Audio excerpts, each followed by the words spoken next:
Hello and welcome back to News Service here at TVP World. I'm Anna Kalczyńska. The European Union's General Affairs Ministers will convene on Tuesday for General Affairs Council. The officials are set to discuss the Article 7 procedure concerning Hungary. The article allows for the possibility of suspending European Union membership rights, such as voting rights in the Council of the European Union, if a country seriously and persistently breaches the principles on which the EU is founded, such as the rule of law, civil liberties and democracy. Tuesday's meeting will be chaired by Adam Szłapka, the Polish Minister for the European Union. A session of the annual Rule of Law dialogue will also be held, this time focusing on the rule of law situation in Belgium, Finland, Slovakia and Sweden. The ministers are also set to discuss the EU's carbon border adjustment mechanisms and the request by Spain to include Catalan, Basque and Galician in a regulation that governs the EU's language regime. The European Union is set to approve a €150 billion defence loan instrument amid continued threats from Russia. The initiative will offer loans that will not count toward EU fiscal spending limits. The final agreement between member states says that the threats posed by Russia and Belarus are of particular urgency and relevance. Additionally, the document states that it is vital for the EU to support other member states as soon as possible so that they can place orders very rapidly. The Security Action for Europe loan instrument is meant to shore up EU's defense industry through financing weapon procurement. According to EU Defense Commissioner Andrius Kubilius, the EU would effectively double the volume of weapons Ukraine receives through investing in domestic arms manufacturing. According to sources close to the US President, Donald Trump is eyeing sanctions against Moscow as he grows frustrated with the slow progress on peace talks. Trump is also growing tired of the negotiation process and is considering abandoning altogether in a final diplomatic push proves fruitless. The new sanctions are unlikely to be aimed at the Russian banking sector. However, other options are still under discussion. On Sunday, Trump addressed the potential of new sanctions, saying that he is, quote, absolutely considering them. The developments mark a new low in US-Russian relations, as Trump came into office believing he was in the best position to improve ties between the two countries. The US president, however, has been unable to persuade Putin into concessions on peace in Ukraine. Additionally, just hours following Trump's comments, Russia launched more than 350 drones and at least 9 cruise missiles at Ukraine. Russia is preparing new offensive operations, said Volodymyr Zelensky following a briefing with Ukrainian intelligence. According to the Ukrainian president, Vladimir Putin is not interested in peace and is instead counting on prolonging the war. From the intelligence gathered and open-source data, we see that Putin and his inner circle do not plan to end the war. There is no indication that they are seriously considering peace or diplomacy. On the contrary, there are many signs that they are preparing new offensive operations. Russia is counting on continued warfare. This is a blatant disregard for everyone in the world who seeks peace and is trying to make diplomacy effective. I am sure our partners' intelligence services also have this information and see these facts, and it is important that they do not turn a blind eye but report them to their leadership. At least one person was killed and 2 more were wounded in Russian shelling attacks against Ukraine's Sumy region. The strikes hit several homes, an apartment block and several parked vehicles. At 1:30 a.m. local time, the first UAVs hit an industrial building which subsequently caught fire. Some 3 hours later, another volley of drones hit at least 7 private houses, cars, and a 2-story commercial building. Footage released by the State Emergency Service of Ukraine showed firefighters working to extinguish the blaze caused by the strike, which involved cluster munitions. According to the governor of the Sumy region, the attack comes as Russians captured 4 villages in an attempt to create a buffer zone on Ukrainian territory. At the same time, he said that Ukraine is keeping the situation under control. According to reports, the number of Russian overstrikes overnight across Ukraine decreased in comparison to the most recent weekend, when Russian drones and missiles killed at least 12 people.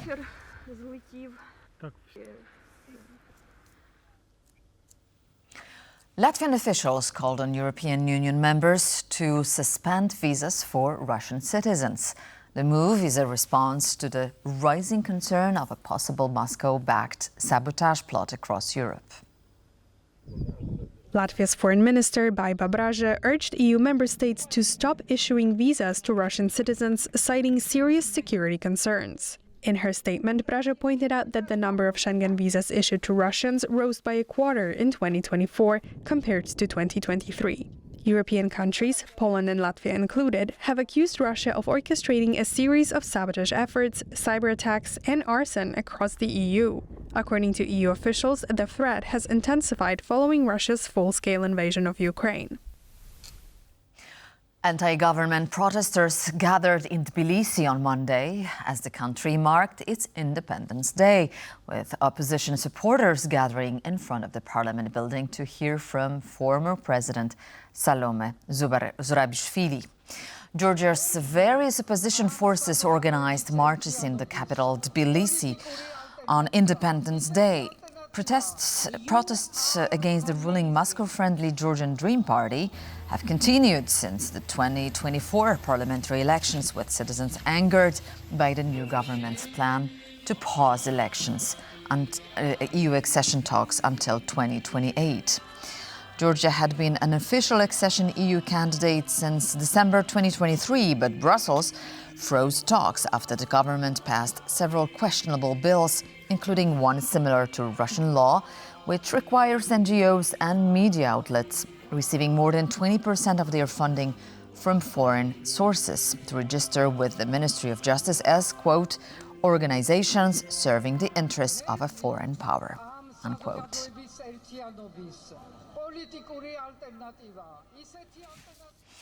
Poland believes in two-state solution to the Israeli-Palestinian conflict, says Polish Foreign Minister Radosław Sikorski.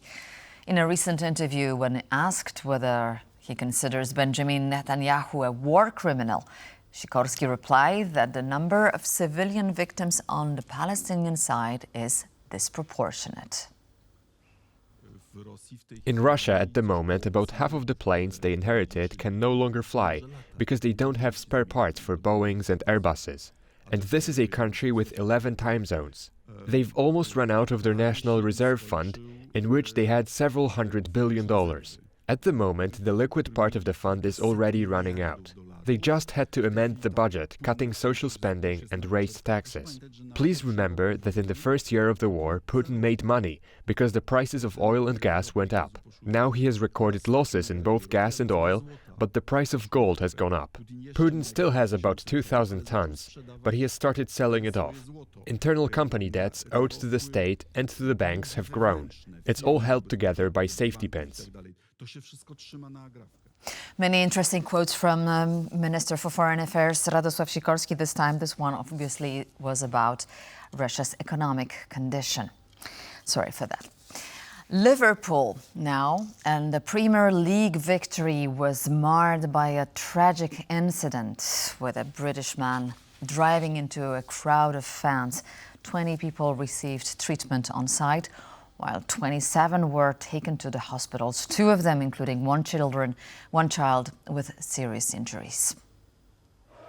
As the English city was celebrating its football team's Premier League title, a car rammed into a crowd. Police have confirmed that a 53-year-old white British man was detained on the spot as he was exiting the car used in the incident. The event prompted a comment from the British Prime Minister, who called the scenes in Liverpool, quote, appalling, and thanked emergency services for their swift response. At the same time, local authorities stated the incident is not being treated as a terrorist attack. Authorities in Liverpool addressed the car ramming attack, which took place during Liverpool FC's victory parade. According to the North Western Ambulance Service, the attack resulted in 47 people, including 4 children, sustaining injuries. Sadly, 4 of the injured were children who were enjoying the day with their friends and their families. We can confirm that our teams treated 20 patients at the scene for minor injuries, and these did not need hospital treatment. 27 patients in total were taken to hospital by ambulance, and we believe 2 of those, including one of the children, have sustained serious injuries. On arrival, the crews were met with numerous injured people and 4 persons trapped under a vehicle. Our crews rapidly lifted the vehicle, removed 3 adults and 1 child from beneath and passed them to our ambulance service colleagues.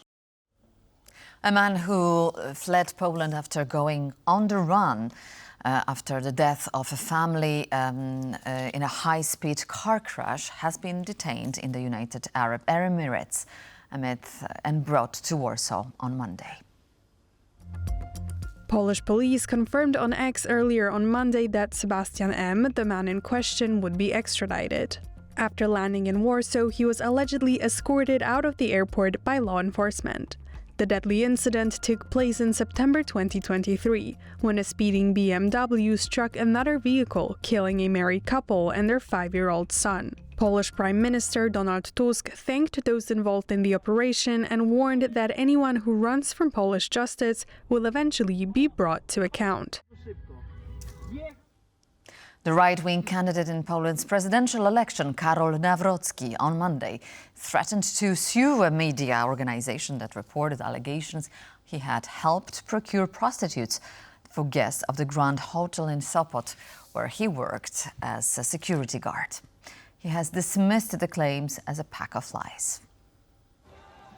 Opposition Conservative Law and Justice presidential candidate Karol Nawrocki has taken to X to deny media reports he helped procure prostitutes for guests while working at a hotel, saying, "The problem in Poland today is political prostitution by those who would sell out Poland for foreign money. I intend to file a civil defamation suit against Onet for publishing this pack of lies and pursue private litigation. Tusk and Trzaskowski's media henchmen won't rob us of our victory." The Onet PL site spoke to 2 former associates who claimed Nawrocki helped bring prostitutes for guests at the Grand Hotel in Sopot when he worked there as a security guard. Poland's Prime Minister Donald Tusk criticised what he called Nawrocki's dangerous liaisons. These recurring reports of the candidate's disturbing relationships with the criminal underworld are causing quite a stir worldwide. It's a serious matter and has ultimately little to do with local politics or the election, but weighs heavily on Poland's reputation. And that's very important to me, because I'm keenly aware of how much Poland stands to win in international relations due to our efforts to build trust for the country. We are an incredibly valued partner around the globe. I looked at press titles today from Dubai to New York City, from Iceland to some African countries, and basically all of them carried some sort of news about what's happening in Poland and the issues around this candidate. So the problem is obvious. It's not the first controversy to hit Nawrocki on the campaign trail. Less than a week ago, it emerged that he took part in an organised large-scale football hooligan fight in 2009. And in early May, he faced scrutiny over acquiring a flat from an elderly neighbour and using a museum apartment for free. Nawrocki is running neck and neck with the ruling Civic Coalition candidate in Poland's presidential race, Rafał Trzaskowski. The runoff round in the high-stakes election to become Poland's next president takes place on Sunday, June 1st.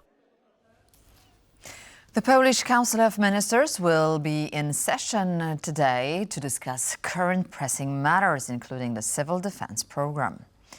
The ministers, led by the Polish Prime Minister Donald Tusk, are set to discuss a proposed bill approving the program for the years 2025-2026. Some of the projects covered by the program include the construction and modernization of shelters and allocating additional resources for civil defense. The program also details efforts aiming to ensure the continuity of government in times of war of crisis. The Polish ministers will also discuss easing the penalties for some fiscal offences.